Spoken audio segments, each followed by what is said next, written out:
Kaligirang pangkasaysayan ng Noli Me Tangere.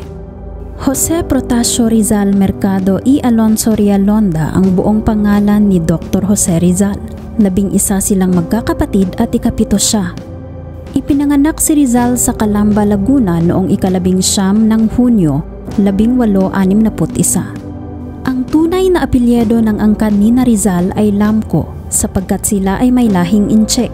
Dahil sa pag-uutos ni Gobernador Claveria na gawing Kastila ang apelyido ng mga Pilipino noong taong 1849, ang apelyidong Inchek nilang Lamco ay pinalitan at pinili ang Mercado nang ibig sabihin ay palengke.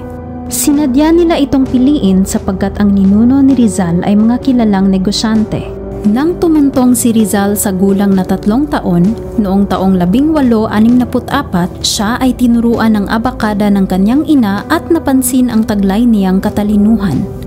Nang siya ay mag-9 na taong gulang, nag-aral siya sa Binyan at kalaunay pinalipat sa Maynila dahil wala nang maituro ang kanyang guro sa kanya.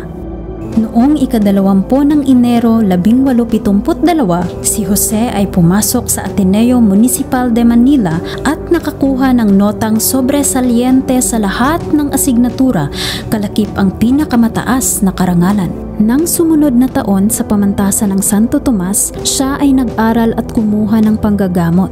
Di pa siya nasiyahan, nagtungo siya sa Europa upang ipagpatuloy ang kanyang pag-aaral. Doon niya tinapos sa Madrid, Espanya ang kanyang kurso taong 1884 hanggang 1885. Isang dalubwika si Rizal. Katunayan, ang orihinal na teksto ng Noli Me Tangere ay sa wikang Espanyol na isulat. Sinulat niya ang kalahati ng Noli Me Tangere sa Madrid, sa Paris naman ang sangkapat at ang huling ika-4 ay sa Alemanya.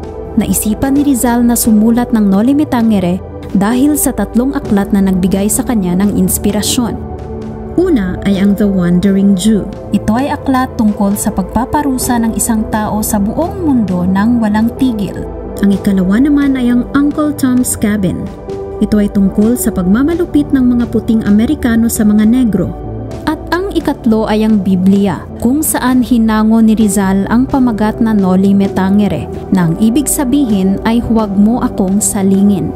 Isinulat ni Rizal ang Noli Me Tangere sa layuning maisakatuparan ang mithiin na magamit ang edukasyon sa pagkakamit ng kalayaan at kaunlaran para sa bansang Pilipinas, linangin ang isipan ng mag-aaral na mag-isip ng kritikal at mahubog ang kabutihan ng mga kabataan sa susunod at kasalukuyang henerasyon. Isinulat ni Rizal ang Noli Me Tangere upang mabuksan ang mga mata ng Pilipino sa kanser ng lipunan na nangyayari sa bansa, ang pananakop ng mga Kastila sa Pilipinas.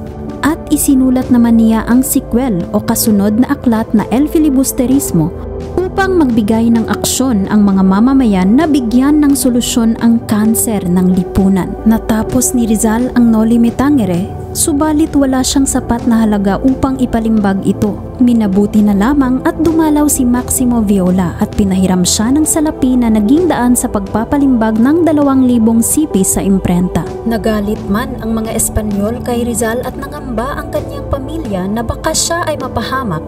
Inibig pa rin niyang makabalik sa Pilipinas dahil sa 3 dahilan. Una, hangarin niyang maoperahan ang kanyang ina dahil sa panlalabo ng mata. Pangalawa, nais niyang mabatid kung bakit hindi tinugon ni Leonor Rivera ang kanyang sulat mula taong 1884 hanggang 1887. At panghuli, ibig niyang malaman kung ano ang naging bisa ng kanyang nobela sa kanyang bayan at mga kababayan. Taong 1896, hinuli si Jose Rizal dahil pinaniwalaan siyang may kinalaman sa himagsikan laban sa pamahalaang Kastila sa Pilipinas. Siya ay hinatulan ng kamatayan. Noong ika-30 ng Disyembre 1896, si Rizal ay binaril sa Bagumbayan na ngayon ay tinatawag na Luneta.